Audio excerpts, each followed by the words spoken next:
Hi there, everyone. Good afternoon. It's Beth Kozik from Elegant Greetings, and it is Saturday at 12 noon, so it is time for our catalog Copycat cards. I'm so happy that you're here with me today. It's been kind of a long week for me. I've been a little bit under the weather, caught a nasty virus, and just battling that. So hopefully I'll get through this without coughing. I apologize for the gravelly voice. But yeah, let's get into some happiness here. Our celebration promotion is in effect and it runs through the end of February. So as I promised last weekend, we are going to spend some time focusing on all of the fun products that can be earned for free in our catalog. With every $50 and $100 purchase, these free items can be earned. So today I chose to focus on the Catching Butterflies stamp set. And it looks like this. It's a really cute set, and it is red rubber. So it looks like this inside. There are 7 different stamps. So there's this little girl with the butterfly net, and then all the butterflies, and then some really nice sentiments. So this would be a really cute one to have, for little girls, of course, but also for grown-ups, because it is just a really cute, whimsical kind of a set. So the card that I wanted to make with this, obviously we can stamp and color and cut her out, but I focused on this one right here because it's kind of a out of the box. It would have nothing to do with the little girl, but definitely all to do with the butterflies. So I want to show you how to make this cute little square card right here. Hopefully I'm going to get through this without coughing, so I apologize if I have to take a little break. All right, so let's go through what we need to make this card. And I have the 2 stamps ready to go that we're going to use. There's a sentiment, celebrate every beautiful thing. And then this stamp has all of those cute butterflies on it. And then we also are going to need a piece of Daffodil Delight. And this is 8 by 4, and it's scored at 4 inches. So we're going to make just a square card. We need a long scrap like this of our basic white, and this is the piece that results when we do our layering. So when we cut our 8.5 by 11 paper down, I don't know about you, but I end up with a ton of these different colored strips. So I do hang on to most of them. So we need a piece of white. We're going to need a piece of polished pink for our sentiment. And then the layer on this card, it looks like they probably did basic white and then they did some blending with the blending brushes to add the gold and the pink. But I was looking through my stash of what I had available. Of course, we always can substitute if we don't have exactly what is in the catalog, right? So I remembered that I have this Rainbow Glimmer Paper. This has been it was in the annual catalog back in 20 to 21, and it carried over to the current annual catalog. And this is all I have left is some scraps, but it's this really beautiful gradient. They're 12 by 12 sheets of glimmer paper. So it's a very thick paper, and it can be die cut. It can be cut with a trimmer or scissors. Punching, not so much. I really don't have good luck with punching the glimmer paper. It's just a little bit too thick. But this piece of paper looks exactly like the colors that they have in the project in the catalog. So I thought, all right, I'm going to add a little sparkle to it and use this glimmer paper. So I have a piece of that cut to 4 inches by, I think, 2.5 inches. All right.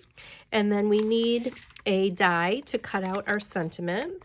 So this is the one that they show in the catalog, but any die of that size or similar shape could be used, or even a punch. And this is from the Tasteful Labels dies. This is a really useful and versatile set of shapes. I really love this one and use it all the time. So we're going to use this one to die cut our pink piece of paper. And then we also need a little bit of bling. So these are the black dots, the matte black dots. We're going to apply those with our Take Your Pick tool. And then we need a little bit of our white baker's twine. And this is from the 5-pack of Baker's Twine Essentials. So there's 5 different colors. We're going to use the white. And then for our stamping, we are going to be stamping on glimmer paper. So we absolutely cannot use a water-based ink because this is plastic. But what we can use is our StazOn ink. And we have 2 colors available. We have jet black and long forgotten, we have saddle brown. It's not pictured in the catalog, but it is definitely listed there along with the black. And I think just kind of underestimated, right? I really need to pull this out and use it more. So black and brown, and the black or the full-size pads are $10 and the refills are just $7. So a refill is definitely needed. And then also with StazOn, we want to have a bottle of the StazOn cleaner. This is a permanent ink and it does stain our stamps. So I'm going to show you how to remove that. This is just $6. So always have a StazOn cleaner out ready to use to clean our stamps after we use the StazOn.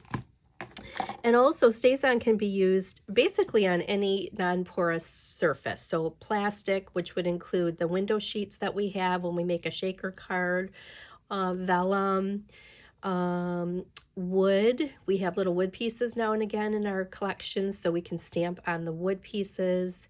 I've stamped on the cork sheets that we had from our last catalog. It worked on there.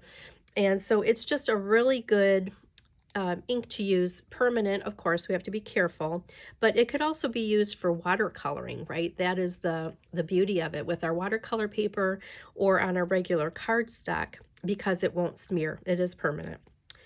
Okay, let's see, what else do I need to show here? Of course, we have our bone folder. I'm going to give you a little bit of a tip about our cutting blades as well. So let's go ahead and do that first. Our Stampin' paper trimmer looks like this, and it is the best trimmer, honestly. The blades are super sharp. They come in a 4-pack. So when they do get dull, we can easily replace them. And this, the scoring blade and then the cutting blades, these come out so they're easy to replace. This channel just kind of separates and then you just pull apart and then the blades can come right off. So how do we know when we have to change our blade? I get that question a lot. And basically it will be pretty obvious. Can you see how this... let me get a piece of paper here. Can you see how that edge is there's a lot of fraying on it? That is the sign that a blade needs to be replaced, okay? Because we don't want that. We want to have a very sharp and precise edge. So this is what it will look like when your blade is starting to dull. What dulls your blade? Okay, of course, I get that question too, how often to replace? And the answer is, it depends on how many cuts are made. The blades are super, super sharp, and they will last a very long time, depending on what you cut with them. So just regular cardstock, I can't give you like a specific number, but a lot of cuts. But what I do is I keep, once my blade is dull and starts to do this, I hang on to it. And I use that used blade for cutting materials like our glimmer paper, because it won't fray like our regular cardstock. This was cut with it, and you can see that it didn't fray it at all. So cutting glimmer paper and other really thick papers, watercolor paper, etc., are definitely going to dull the blades. So I keep one on hand that's a used one to do my cutting for the really thick papers, and then when I'm done, I go back and put in my fresh blade and I'm ready to cut my regular cardstock. Okay, so hopefully that's a helpful hint to everybody. Okay, I think that we're ready to do some stamping. I'm just going to bring out a piece of scrap paper here. And then I'm going to stamp. First, I think I'll stamp my sentiment. And I'm just going to use the jet black, the StazOn jet black, because it's right here. I could definitely pull out my other black Memento ink to use, but this one's here, so I'll just use that. And I'm going to stamp that right in the center of my scrap of paper.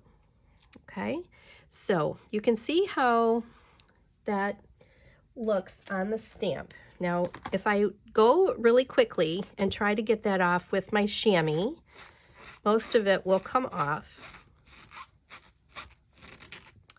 Okay, but if there is any residue, all we have to do, in fact, I'm going to do it with the other stamp because this one came very clean.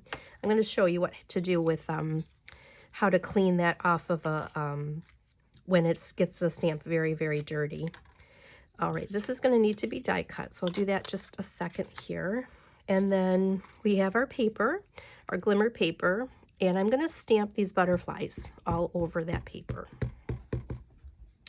So just random. Isn't that cute? And this will be permanent, so we don't have to worry about that wiping off at all. Just making a random pattern here.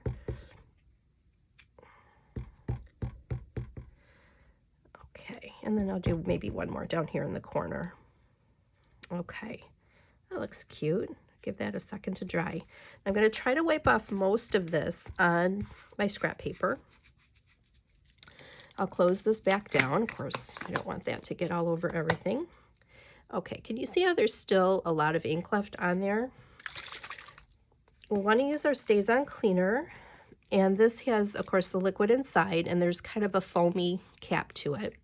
All we have to do is rub it onto the stamp like this, and you can see how it's already dissolving all that black ink. Let that sit for a second. And then I like to take a paper towel and then blot off most of that. So you can see how much more that removed.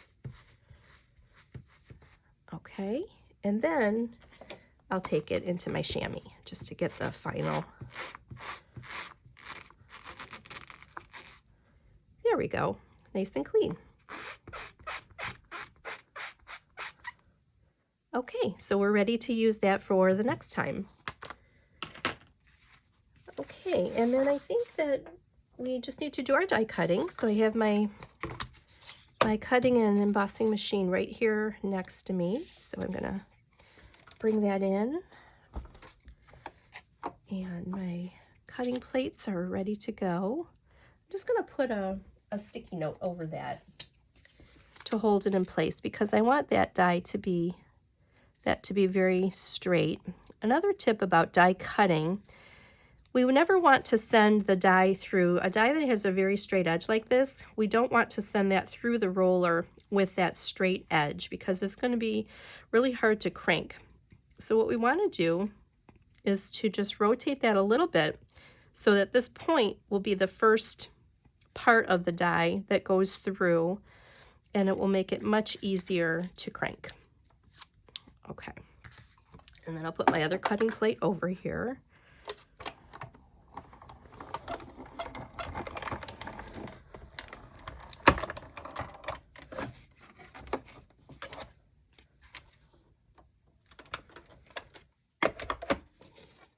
Okay, and then there is our sentiment.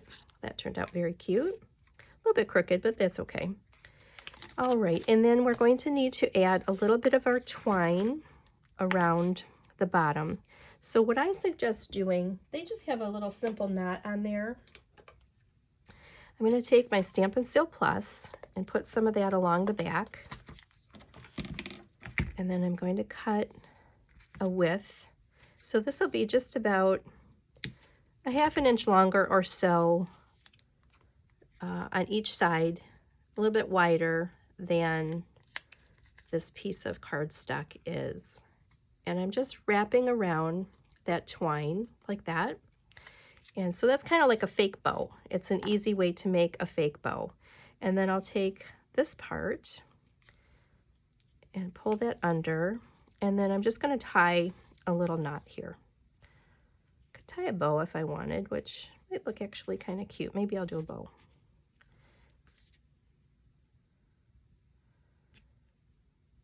So trying to go around a piece of cardstock sometimes and get that to be nice and tight can be a challenge. So this just allows us to have that piece that goes around be nice and taut, and then we can add on our bow or our knot afterward.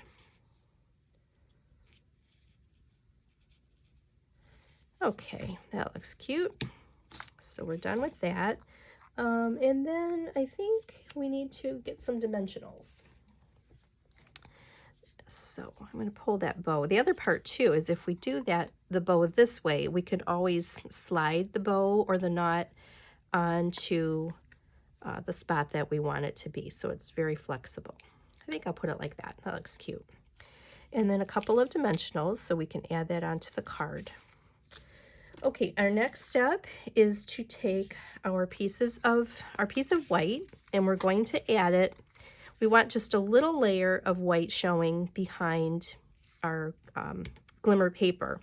So all we have to do is run some of our adhesive along the edge like this. And we want that to get all the way to the end so it sticks. And then just lay this right onto that piece of white like that. So instead of putting an entire a big white piece behind there, we can just use this little scrap, and it adds less bulk to the card and less paper used. So just a little trick. Good way to use up a scrap. And then we'll do the same thing on the other side. And I'm just adding like maybe 1/8 of an inch to show or so. And then we'll snip off the extra like that. Okay. And then we're going to add this to the front of our card. So I think I'll use my green glue. I'm just kind of watching my catalog here so I do this correctly. And that's going to go flat with adhesive.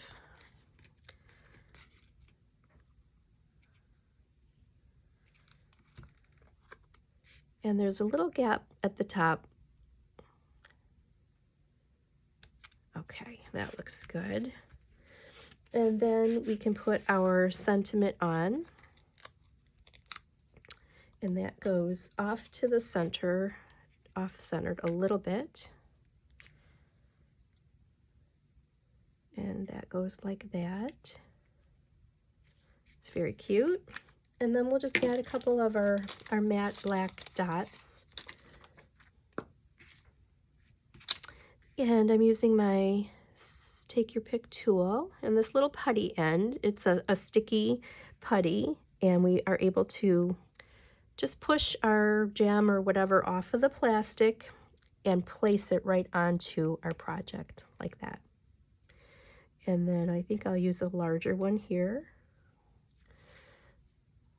Right about there. And then one more right about there. Oops, there we go. And these are all fully adhesive, so we just pop them right on there, and there they stay. And I think that we are finished. Just a really sweet and simple, easy card to make. So let me pull in the catalog picture. And then here's my version. Isn't that adorable? We just used a little tiny bit of that glimmer paper, and by cutting it at 4 inches, we could get, let's see, how many could we get out of a 12 by 12? I always cut strategically in increments that are divisible by 12, so we would have 2, 4, 6, 8. I think we would get 8 times 3. I think there would be, no, actually, that would be 1, 2, 3, 4, 5. Probably at least we'd get at least 12 of these out of one piece of 12 by 12 paper, I think, if I measured right. Anyway, so just a little tip there. Always use your paper, cut it strategically so you can get the most out of it. Okay, let me show you a few more samples of cards made with the Catching Butterflies. So these were some swap cards I received. Really cute, fun prints, which makes it really girly. I love that one. This is cute. That has the new, that Sale-A-Bration paper behind it, the rainbows and I forget the name of it. Anyway, really cute. And then these little gold butterflies, those are a new product in our mini catalog. So that's a really cute fold on there. Look at that one. A lot of layers, right? So a little bit heavy, a lot of bling, but super cute. I love the coloring on that one too. Very pretty. And then here's another one that's sweet, and just strips of designer paper. So nice and easy, great way to use up some scraps. Cute, again, that Sale-A-Bration paper behind here, and some silver shimmer ribbon. Very cute. Oh, that's a cute one. I love the rainbow on that one. And another one. Look at that pretty paper. So very girly. I love the way that the other demonstrators did all of these cards. They're very, very cute. All right, so again, this can be earned for free with a $50 minimum purchase, Catching Butterflies. I hope you enjoyed the project, and be sure to comment if you would like a chance at winning this project when I draw the names next weekend. Have a great day, everybody, and take care, and I will talk to you again next week. Bye-bye.